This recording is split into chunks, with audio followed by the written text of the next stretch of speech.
Gómez Studio Family presenta Escrito esta.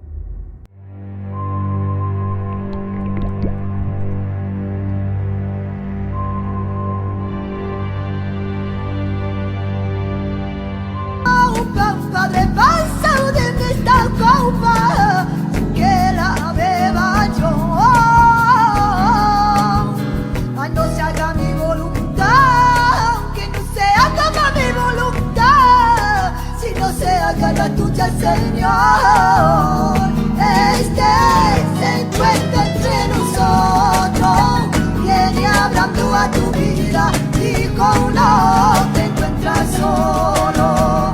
Este se encuentra entre nosotros, viene hablando a tu vida, hijo, no te encuentras solo. Este es grande y poderoso, que ha resucitado y hoy se encuentra con nosotros. Gómez Studio Family presenta Escrito está, con el pastor Robert Costa.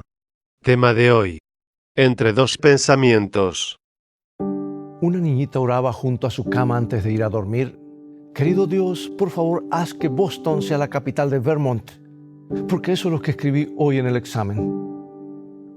¿Podemos ajustar los hechos a nuestras ideas? ¿Podemos torcer la realidad para que coincida con nuestras opiniones? Ve por tu Biblia y ya regresaré. Me da la impresión de que la vieja historia de los ciegos y el elefante debería tener un personaje más. ¿La recuerdas? Uno de los ciegos tocó el costado del elefante y dijo que los elefantes eran como una pared. Otro tocó uno de los colmillos y dijo que los elefantes eran como una lanza. Y otro se agarró de una oreja y afirmó que el animal se parecía a una pantalla. Otro, rodeando con sus brazos la trompa en movimiento, estaba convencido de que el elefante era como una víbora. Otro tocó una pata y dijo que era como un árbol. Y el último agarró la cola y dijo que el animal se parecía mucho a una cuerda. Así que quedaron discutiendo en voz alta y por largo rato cómo era el aspecto de los elefantes. Y me parece que para que la historia sea aún más adecuada a la realidad de la vida, debería haber un personaje más. Debería haber un séptimo ciego que se negara a tocar al animal. Se pararía a la distancia, riéndose de los demás, entonces diría, sintiéndose sabio, parece que no se pudieron poner de acuerdo. Y algunas descripciones suenan un poco creíbles. Es obvio que no hay ningún elefante. Los elefantes son teorías. No existen en la realidad. Eso es lo que diría este personaje. Pero déjame decirte que si existiera tal personaje, sería el más ciego de todos los ciegos, ¿verdad? Y así sucede tristemente con la religión. Hay muchísimas ideas contrapuestas sobre la religión. Es obvio que no todas pueden tener la razón. Para muchos la religión parece una colección de teorías, tan solo ideas, algunas bastante extrañas, que se les ha ocurrido a los seres humanos y tal vez están allí con algún propósito y han llegado a razonar como el ciego que añadí en la historia. Han decidido que no existe ningún elefante, que solo hay teorías sobre los elefantes. Han decidido que la religión no es más que una teoría, que en el fondo de la masa de ideas sobre la religión no hay ninguna sustancia, ningún hecho que las avale. ¿Qué sucede entonces? Millones dicen hoy en día, tengo mi propia religión. Como me da la impresión de que nadie sabe realmente cómo son las cosas, creo que mi concepción es tan buena como la de cualquier otro. ¿Por qué no? Si nadie sabe nada. ¿Por qué no diseñar nuestra propia religión, nuestro propio conjunto de teorías? Si la religión no está avalada por ningún hecho, ¿por qué no armarla a nuestro gusto? Eso es lo que están haciendo millones de personas. Sí, millones de personas están colocando a la religión por aquí, por allá, a su manera, y a los hechos de por acá y de por allá, dejando un abismo entre los dos. Entonces hacen una de dos cosas: o se arman su propia religión o deciden no tener ninguna religión. Dicen, todos estos tejemanejes están bien para las personas religiosas, pero yo no soy religioso. Por eso ninguna de esas cosas tiene que ver conmigo. Nuestra generación obviamente no fue la descubridora de ese razonamiento tan atractivo aparentemente. A través de los siglos siempre hubo personas que plantearon las cosas y dijeron, yo no soy religioso. Así que las advertencias de los dos profetas no tienen nada que ver conmigo. Pero ¿cómo se genera esa idea de que la religión es solo para los religiosos? ¿Cómo se gesta? Por esa clase de razonamiento ya se practicó una vez y a gran escala se practicó esa clase de razonamiento. Era una generación muy parecida a la nuestra, quizás no fue peor, pero sí más avanzada. La gente estaba ocupada, era próspera y feliz, no había pobreza ni desempleo, no tenían muchos de los problemas que tenemos nosotros hoy. Hasta el clima tenía un buen comportamiento y nunca había sido de otra manera. Pero un día comenzaron a circular algunas noticias que daban risa. Un anciano estaba diciéndole a todo el mundo que iba a comenzar a llover. Imagínense, nunca había llovido. ¿Por qué iba a suceder ahora? No solo predecía la lluvia, también decía que iba a llover tanto que se produciría una gran inundación, pero no en una sola región, sino en todas partes, en todo el mundo, una inundación global. Todo el mundo bajo el agua, imagínate. Todos pensaron que se trataba de un motín, que el hombre debía estar loco. Pero evidentemente el anciano era sincero, porque en una colina en medio de la nada estaba construyendo un barco. ¿Por qué estaba haciendo eso Noé? Decía que Dios se lo había dicho. Se comportaba como uno de esos fanáticos religiosos que andan de aquí para allá haciendo cosas extrañas y diciendo que Dios no se los ordenó, que Dios se lo ordenó, mejor dicho. Y Noé se convirtió en una curiosidad. Su bote pasó a ser de atracción turística. Si Noé y sus amigos querían tener una inundación, que la tuvieran. Pero los espectadores que miraban y comentaban y se burlaban no eran religiosos. El tema no era para ellos. No querían saber nada con religión.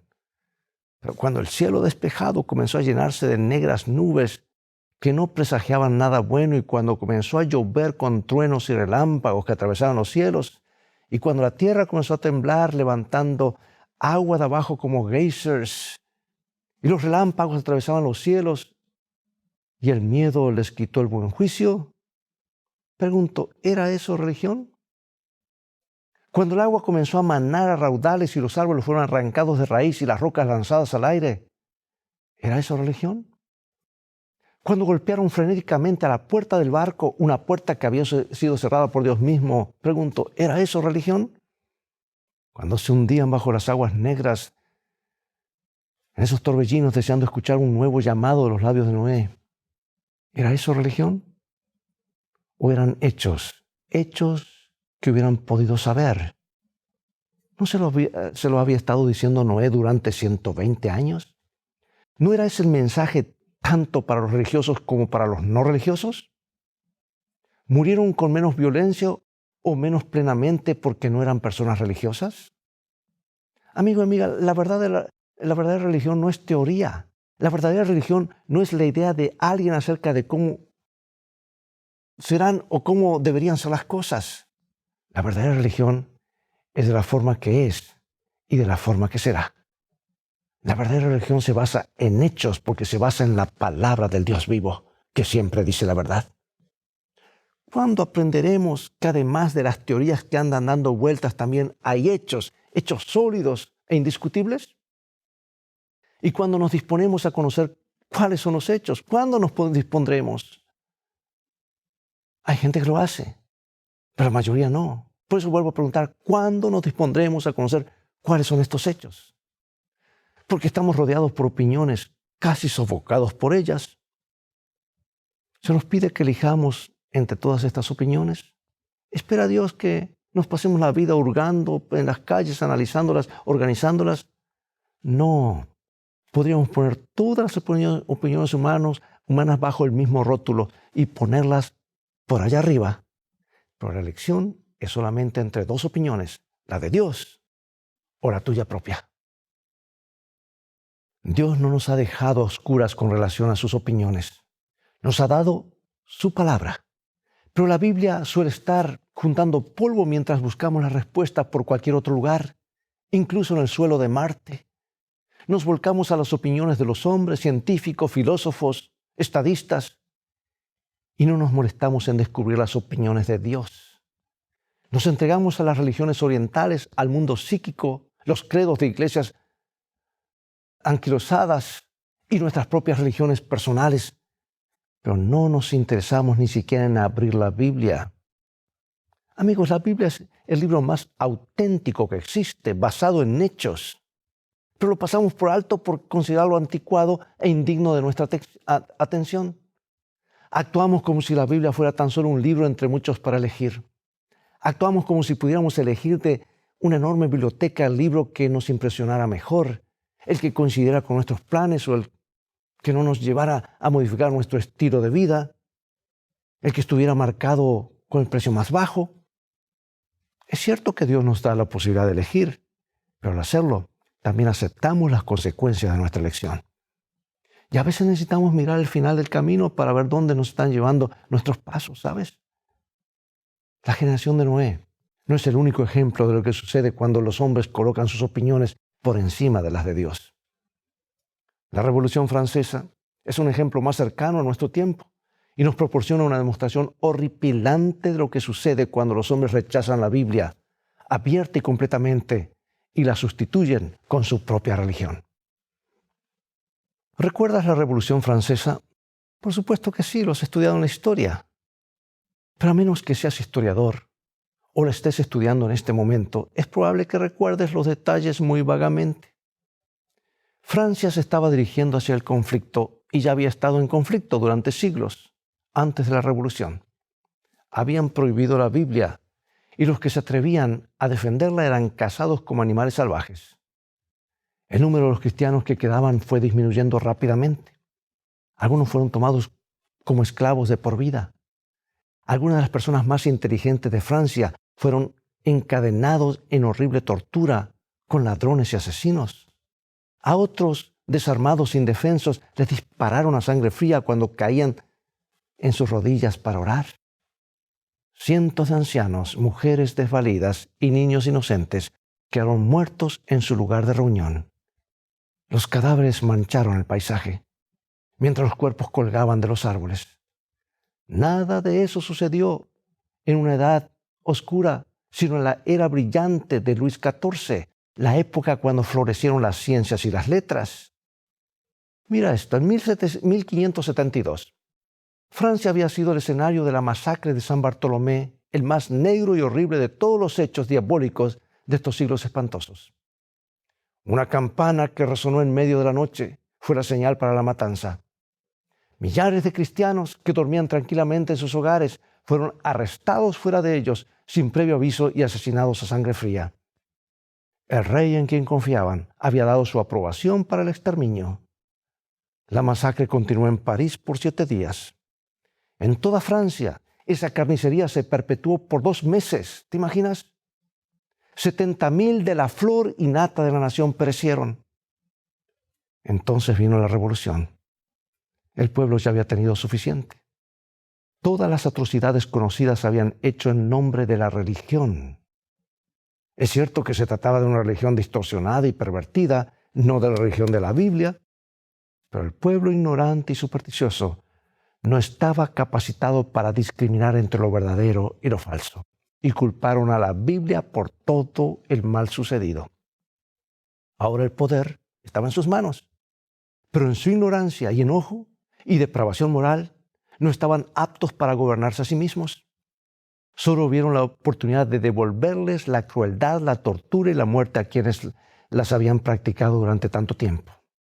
Entonces los baños de sangre continuaron en Francia, pero con un cambio de víctimas. En 1793, hace muchos años, el mundo oyó hablar por primera vez que una asamblea legislativa en una nación civilizada e iluminada había ido tan lejos como para renunciar oficial y unánimemente a la creencia y adoración de cualquier deidad. Francia, sabes, es la única nación de la que tengamos un registro auténtico que levantó su mano en abierta rebelión contra el Creador del universo. Ha habido y todavía hay muchas naciones infieles y blasfemas, pero Francia es el único estado de la historia que ha proclamado la inexistencia de Dios por medio de un decreto de su asamblea legislativa. Y toda la población de la capital danzó y cantó con alegría al oír el anuncio. La adoración a Dios fue abolida por ley. Las Biblias fueron secuestradas y quemadas en actos públicos con desdén. Uno de los dirigentes del nuevo orden dijo: Dios, si existes, véngate de las injurias a tu nombre. Te desafío. ¿Te quedas callado? ¿No te atreves a lanzar tus truenos? ¿Quién va a creer de tu existencia después de esto? Francia, habiendo abandonado y prohibido la Biblia, habiendo levantado toda restricción moral, pronto cayó en la más abyecta idolatría. Y sucedió justo en la Asamblea Nacional. Es como si hubiera sucedido en el Congreso de los Estados Unidos o de tu propio país, ¿verdad? O el Parlamento de Canadá o de Australia o de México o de Argentina. Trata de imaginarlo. Las puertas de la Asamblea se abrieron y los legisladores marcharon cantando un himno de honras a la libertad. Estaban acompañados por una banda de músicos. Pero escucha esto. Los legisladores escoltaron como objeto de su adoración una mujer con el rostro cubierto por un velo. Y una vez adentro, le quitaron el velo con grande pompa y la ubicaron al lado del presidente. Todos sabían que era una bailarina de la ópera, pero se la había elegido para un símbolo de la razón a la cual ahora adorarían. Y esa representación de la diosa de la razón fue reproducida en toda Francia. Mira, la Biblia afirma lo siguiente, el Salmo 14:1. Dice el necio en su corazón, no hay Dios. Y Francia demostró que esto es cierto. Los gobernantes no previeron el resultado de su fatídico proceder.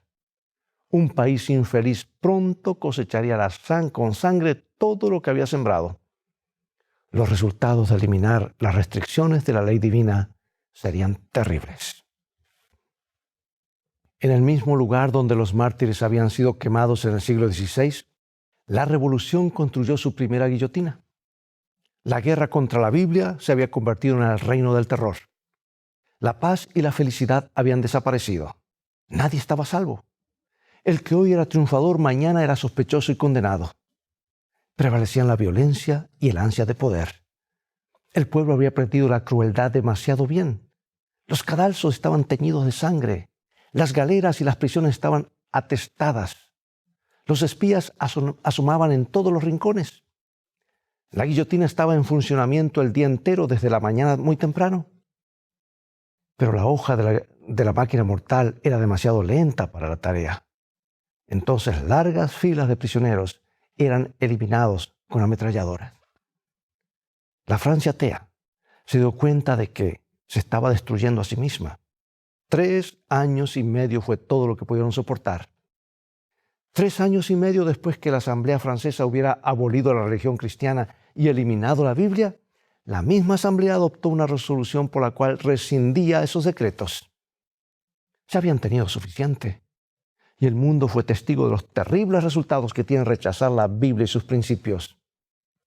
Pero Dios sabía que todo eso iba a suceder. No solo lo sabía. ¿Sabes que también lo predijo el libro de Apocalipsis? Lo encontramos en el capítulo 11. Veamos algunos de los puntos claves de esta profecía. Apocalipsis 11:3. Y daré a mis 2 testigos que profeticen por 1260 días vestidos de cilicio. Bueno, aquí Dios habla de 2 testigos. ¿Quiénes son?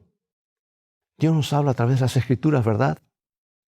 Las Escrituras del Antiguo Testamento y del Nuevo Testamento son sus 2 testigos. También se menciona un periodo de tiempo, 1260 días. Un día en la profecía bíblica simboliza un año literal.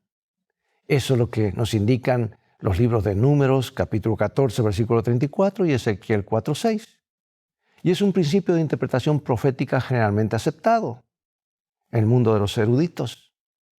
Y durante 1260 años literales, los 2 testigos de Dios, las Escrituras, profetizarían en sacos de silicio con gran dificultad. Los 1260 años son un periodo de tiempo que se menciona varias veces en la Biblia, 7 veces, tanto en el Antiguo Testamento como en el Nuevo Testamento. Un periodo que está asociado con la persecución del pueblo de Dios, que trata de proteger la Biblia. Y que va exactamente del año 538 hasta 1000 1798. ¿Tiempos difíciles? Sí, pero los dos testigos igual serían escuchados. Pero entonces algo sucedería. Apocalipsis 11:7. Cuando hayan acabado su testimonio, la bestia que sube del abismo hará guerra contra ellos y los vencerá y los matará.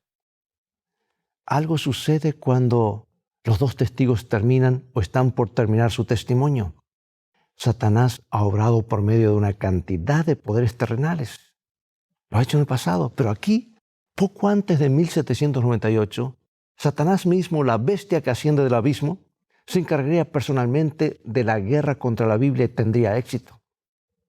El versículo 8 dice que los cadáveres de los testigos quedarían en las calles. Y Francia es comparada con Sodoma y con Egipto. Porque en Sodoma reinaba la inmoralidad y en Egipto fue donde, en los días de Moisés, Dios fue desafiado abiertamente. ¿Quién es Dios?, decía el faraón, para que deje salir al pueblo. Y el versículo 10 dice que la gente se regocijaría y alegraría sobre los cadáveres de los testigos. ¿Recuerdas que eso es justamente lo que sucedió? Pero todo esto duraría 3 años y medio. Presta atención a Apocalipsis 11:11. Pero después de 3 días y medio entró en ellos el espíritu de vida enviado por Dios y se levantaron sobre sus pies y cayó gran temor sobre los que la vieron.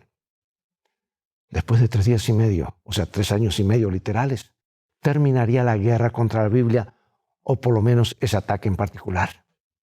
¿Ves con cuánta precisión se cumplió todo? Recuerda que Dios no hizo que sucediera, solo sabía que iba a suceder. Pero hay algo que me preocupa. Estamos dirigiéndonos en la misma dirección, estamos yendo en la misma dirección. Hoy como entonces, hay multitudes que, si pudieran, se apartarían de toda ley divina o humana. Podemos oír los ecos de la anarquía. El terrorismo anda suelto. Los pobres en lucha contra los ricos. Los ricos y el poder están cada vez más centralizados. Nuestras libertades individuales se están diluyendo gradualmente. En todo el mundo son populares las mismas enseñanzas que derivaron de la Revolución Francesa. ¿Podemos tener esperanza de escapar de un conflicto similar al que convulsionó a Francia? ¿Podemos caminar alocadamente por el borde del abismo sin caer en él? Y ahora, a manera de conclusión, hemos llegado al tiempo de la decisión, al momento de la decisión. Al momento cuando debemos elegir entre la palabra de Dios o las opiniones de los hombres, entre la religión verdadera tal como Dios la ha revelado claramente y nuestras propias teorías. Recuerdo el día cuando el profeta Elías ascendió al Monte Carmelo para aquella gran demostración ante los profetas del culto al sol. Había llegado un momento en el que Israel debía decidir a quién servir. Y aquel valiente hombre de Dios se paró ante el pueblo mientras los enemigos vigilaban todos sus movimientos y clamó en voz muy alta y audible lo que aparece en el libro 1 de Reyes, capítulo 18, versículo 21. ¿Hasta cuándo claudicaréis vosotros entre dos pensamientos? Si Jehová es Dios, seguidle, y si Baal, id en pos de él. Ese desafío, esa disyuntiva, llega hasta nosotros en este mismo momento. ¿Cuándo nos decidiremos? Por fin, ¿cuánto tiempo estaremos sentados en la cerca mirando por la ventana? ¿Por cuánto tiempo más continuaremos dudando? ¿Elegiremos las opiniones de Dios o las de los hombres? ¿Las de Dios o las tuyas propias? ¿Estás listo, lista para tomar una decisión? Recuerda que al hacerlo, cuando lo haces, el Señor Jesús está contemplándote. Lo harás a la luz plena de la cruz del Calvario. Escucha, amigo y amiga, el Calvario no es una ficción inventada por alguien. El Calvario no es una teoría. El Calvario fue una realidad. Jesús murió por ti verdaderamente. El Calvario es un hecho. Es real, tan real como el destino que tienes en tus manos en este momento. Acompáñame en oración. Amante Salvador, ¿por qué esperar para tomar nuestra decisión en otro momento? ¿Por qué esperar si si no habrá un momento mejor que este. ¿Por qué esperar cuando ya te hemos hecho esperar a ti por tanto tiempo? Tú nos amaste, moriste por nosotros, dejaste que te pusieran en una cruz que debería ser la nuestra. Cargaste con nuestros pecados y nuestras pesadas culpas como si fueran tuyos. ¿Qué más podemos pedirte? ¿Qué otra cosa podríamos hacer sino responder aceptando tu sacrificio? ¿Qué otra cosa podríamos darte sino nuestros corazones y nuestras vidas y rendirte todo nuestro ser completamente? Eso hacemos en este momento. Acepta nuestra entrega en el nombre de Jesús. Amén. Bien, amigos y amigas, todo el tiempo que tenemos por hoy. Ha llegado el momento de despedirnos una vez más. Te invito a continuar estudiando los mensajes de esperanza de la palabra de Dios. Visítanos en nuestro sitio de internet escritoestá.org, donde podrás obtener gratis una variedad de estudios bíblicos que te ayudarán grandemente en tu vida diaria, en tu caminar con Dios. Dios te bendiga y te guarde. Y recuerda, escrito está, no solo de pan vivirá el hombre, sino de toda palabra que sale de la boca de Dios.